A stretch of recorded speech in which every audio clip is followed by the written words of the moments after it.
Hello, I'm Claire Smith and welcome to my channel. So today's video is going to be me selecting 10 fragrances for November's perfume tray, and I'm also going to just review what I've been wearing the most of in October. So if you haven't seen me before, I'm Claire Smith. I make videos all about perfume, perfume science, perfume history, perfume psychology even, and I also just do some straight perfume reviews and also fun perfume tags. So if that kind of thing interests you and you haven't already done so, then please do consider subscribing, and please also like this video if you do enjoy this kind of content. So let's first look back at October. It was just a super busy month for me. I was just doing a lot of work, I had a lot of deadlines, and it just was quite a stressful month. So having a perfume tray this month has really worked out for me. I think from the items on my perfume tray, I did end up wearing each one of them at least once, which is good.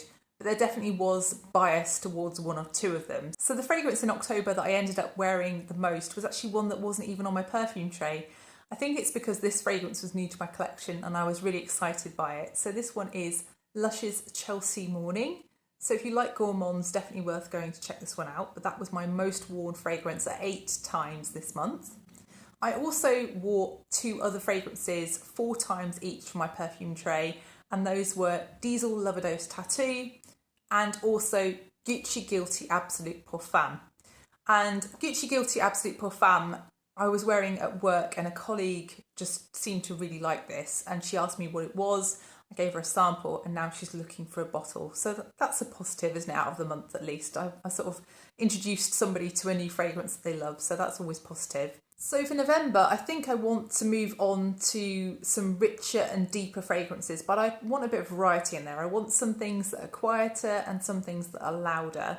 And I also want some variety in scent families as well. I want some sweet gourmand fragrances perhaps, but I also want some woody fragrances, some powdery fragrances, and maybe even some leathery fragrances. So these are my 10 choices for November. So I'm going to start off my selections with the sweeter ones and then move into the other categories later. And my first choice is going to come as a surprise to absolutely nobody, because this fragrance I've been obsessed with, and if I don't put it on my perfume tray, I'm just going to end up wearing it anyway. So it might as well be the first on the tray. And this one is Lush's Chelsea Morning. So I want to wear this fragrance on bonfire night because I feel like this really fits with that time of year. And I just really love that kind of caramelized sugar feel in this fragrance. This fragrance in the dry down smells like ginger biscuits, and I just find that delicious. I absolutely love making ginger biscuits. You know, I love it when they kind of cook and they all kind of split and crack. That is just the best smell in the world. And this fragrance really has that, along with some maple syrup. This is just delicious. I just can't get enough of it. Really, in the opening, there's quite a lot of lemon. And if you smell this really close up in the opening, you do get a lot of lemon. But further away, it's more about the caramelised sugar kind of smells. And that's really what projects off you when you're wearing this. I just think it's delicious. I'm not normally a gourmand kind of person, but this one's got me. So that's Chelsea Morning by Lush. So my second choice is a fragrance that I just tend to forget about because it's in a tiny bottle and the bottle doesn't stand up, so I just don't see it. And I don't want to pass through an entire winter without me having reached for this. So I'm putting it on my tray for this month. So this is Angel Muse by Mugler, and this is a kind of gourmand fragrance. It definitely is in the vein of Angel. I would say it's probably easier and sweeter than Angel in a few ways. It's really a hazelnut and chocolate spread, so like something like a Nutella in the dry down, but the opening is definitely more Angel-like. It has that citrusy patchouli going on.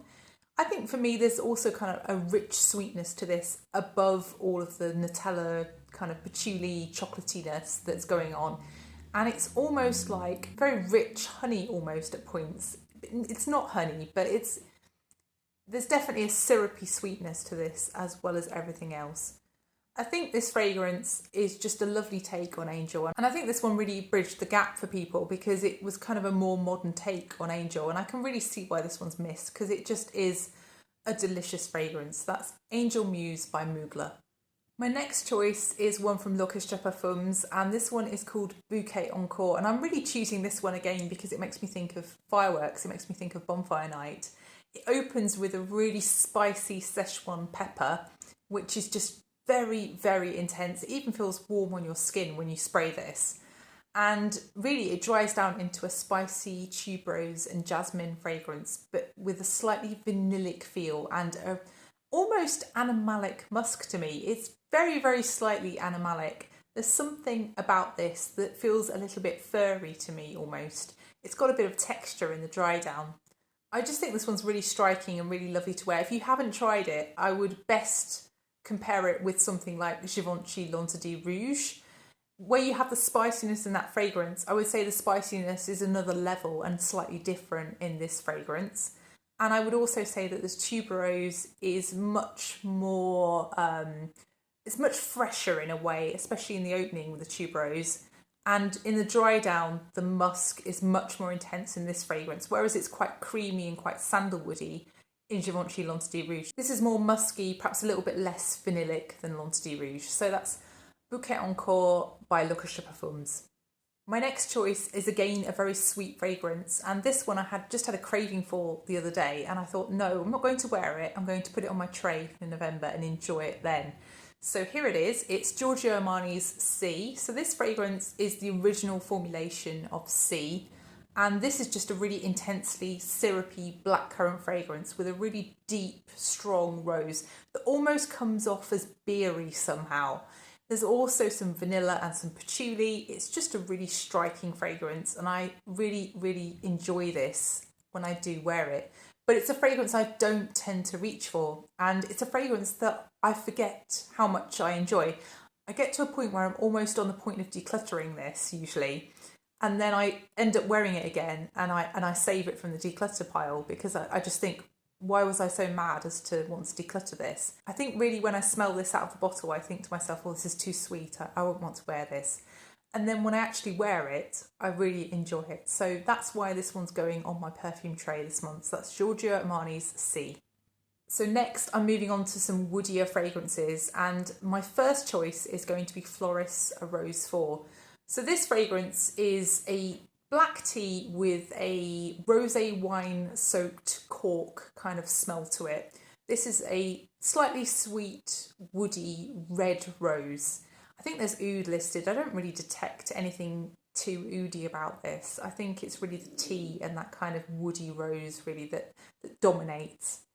I think this one just is a fragrance that I want to reach for when I'm going out. It's very long lasting. You don't need many sprays of it either. It's quite strong, but it is quite subtle in a way. It's just very elegant, and I just really want to reach for this one during a time when it's still a little bit autumnal, not quite the dead of winter. I just think this time of year, this month, November, is the time to wear this one. So that's Floris A Rose 4. So continuing on with the woody theme, I'm going to choose perhaps my best spent £10 fragrance, or I think it was maybe £12, but it still stands. It was a good use of that money. So this one's Stash by SJP. I think I would rate this one as one of the best ever celebrity fragrances I've tried. I think this fragrance is just gorgeous. It has so many points of interest. So it opens with grapefruit and with sage, and I really love the herbal aspect in the beginning. I think that really marries well with the resins in the rest of the fragrance. It has cedar. It's a really nice, rich, creamy, woody fragrance in the dry down. In the far dry down, it smells almost like dried coconut flakes on your skin. It's just a delicious, underrated fragrance still, even with the hype that it's had. And I just need to reach for it more. It's definitely a move for me. It always makes me think of someone who's really hard working, someone who's been doing really hard physical work, this fragrance. I guess because it's kind of the archetypal lumberjack fragrance, really, isn't it, this one? So that's Stash by SJP. So my third woody fragrance is going to be something a little bit lighter, a little bit sweeter than the first two. And this one is Saint Jardin's Sandalwood Temple. So this fragrance I was gifted by Saint Jardin back in August. And, you know, the summer wasn't the time to be wearing this one. I feel like it works best in the autumn and the winter, I think. And this is a fragrance I quite like wearing to work, actually. I think the thing I like about this fragrance is that the sandalwood has many different aspects to it. So it's a woody sandalwood. It's definitely a blonde, light wood of a sandalwood, but it's also a little bit spiced, and it also has a little bit of a smokiness to it, but it also has a milkiness to it and a sweetness. And I just think this is basically a showcase of the aspects of sandalwood. So that's my next choice, Sandalwood Temple by Saint Jardin. So my next choice is going to fit into the more powdery aspects of my choices for this month. And I'm going to pick a few powdery ones because I just think they're very comforting and enveloping for the colder weather, and they just suit November. So my first choice is going to be the fragrance I'm going to wear when I'm teaching. I'm actually starting a teaching course in November, and I just really want to smell approachable and friendly, but also classy and sorted, which is something I sometimes struggle with. So this one's Ombre Nuit by Christian Dior. So this is my super cheap tester bottle without a lid. If you want to find these cheaply, get a tester. You can get used testers for about £20-25 sometimes. You can find these Christian Dior fragrances at a very reasonable cost when you look. So this one is a very elevated baby powder is how I describe it. I mean, that sounds super weird, but that's really how I think of this fragrance. To me, this opens with a really soft, powdery cinnamon. It's a really warm, huggy kind of fragrance in a way. And it then has this red rose and powdery amber. And I think that's what gives it that kind of baby powder feel to me. It just is a really beautiful fragrance, and it always just makes me think of someone who's very elegant and put together, and that's something I really need some help with. So that's Ombre Nuit by Christian Dior. So my next choice is again a powdery fragrance, and this one truly is one of my favourites, and I'm so pleased I picked this up because it comes and it goes. It's sometimes on the Miller Harris website, sometimes isn't. It usually appears during sale times, and I guess that's because it's been discontinued and they're selling off the stock, but wow, if you can find this one, I really recommend it if you love powdery kind of fragrances. So this one is Violet Ida, and this fragrance opens with carrot seed, and to me that brings a huge scent memory of being at school when I was really tiny. I don't know whether other countries have these things, but I remember when I was about 4 at school, we had these kind of mini bean bags that we'd throw into plastic hoops to try and practice our throwing accuracy. And the smell of those bean bags is the opening of this fragrance. It really takes me back to primary school. It obviously diverges in the rest of the fragrance, but that opening bit really does take me back. So later on it goes more makeup-y. It sometimes smells to me like powder dropped in a vintage handbag. It sometimes smells a little bit cakey almost and a bit spiced. It really does make me think of suede at points as well. It just has loads of different aspects to this, and it's just a fragrance that I think has gourmand touches, but really it's the powderiness that I love about this one. So that's Violet Ida by Miller Harris. So the final fragrance is one really to satisfy my cravings for a leather fragrance for November, and this doesn't have leather listed, but it has a leather-like note, so it does come off as sort of slightly suedey to me. So this one is from Atelier Cologne. It's called Encens Céleste, which translates as heavenly incense, and this is quite a simplistic fragrance. It opens with a citrus.